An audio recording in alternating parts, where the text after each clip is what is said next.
Reese, I will tell you the debate between Alabama and Notre Dame over the past 3 weeks has been one of the strongest debates we've had in the room for the past 2 years that I've been a member of the committee. That was Hunter Yurachek, chairman of the CFP committee, Tuesday night, justifying why two-loss Alabama jumped Notre Dame in the penultimate college football playoff rankings. Notre Dame went on the road, had a strong win at Stanford, but Alabama went on the road in a rivalry game.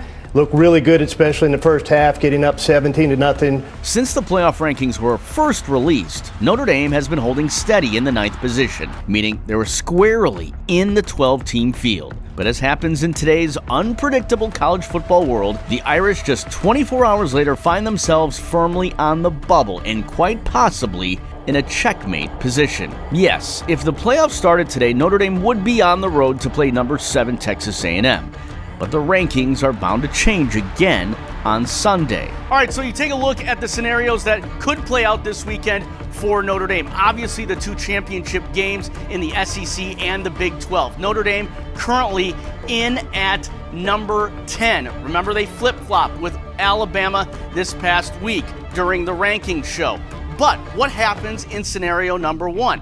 Both Alabama and BYU lose the championship games. You see Notre Dame come up to 9, Alabama drops, but could Miami also flip-flop with Alabama and still make the playoff as well? We shall see. That's scenario number 1. Scenario number 2 is a doomsday scenario for the Notre Dame Fighting Irish. Scenario number 2 has BYU and Alabama both winning their championship games. That means goodbye Irish goodbye, you could say, and they are out of the playoff picture. Scenario number 3 gets a little more complicated, so let's run through it very quickly. As you see, top 8 teams are not changed. Those are a lock to make the playoff. But look at here, Alabama, Notre Dame, 9, 10. Let's say BYU loses their championship game and Alabama stays the same or wins.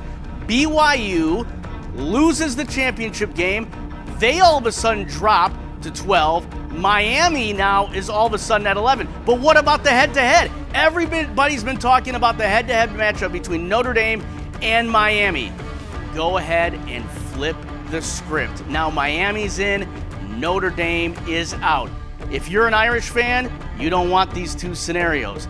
You want number 1. Even though it seems complicated, the math is simple. Tough to say this, but I believe very strongly that if 11 teams are seeded and the 12th team, not necessarily the 12th seed, but the 12th team comes down to either Miami or Notre Dame will be left out, in my opinion. Again, I did the mock. I was actually the committee chair in mid-September, and I know how important head-to-head is. Notre Dame needs these 2 teams to not only lose, but get blown out. If not, then Selection Sunday could be a long day for this Irish team, who finished the season with 10 straight wins. You need BYU to get blown out, and you need Alabama to get blown out. If that does not happen, I do not like Notre Dame's chances to be in the field of 12.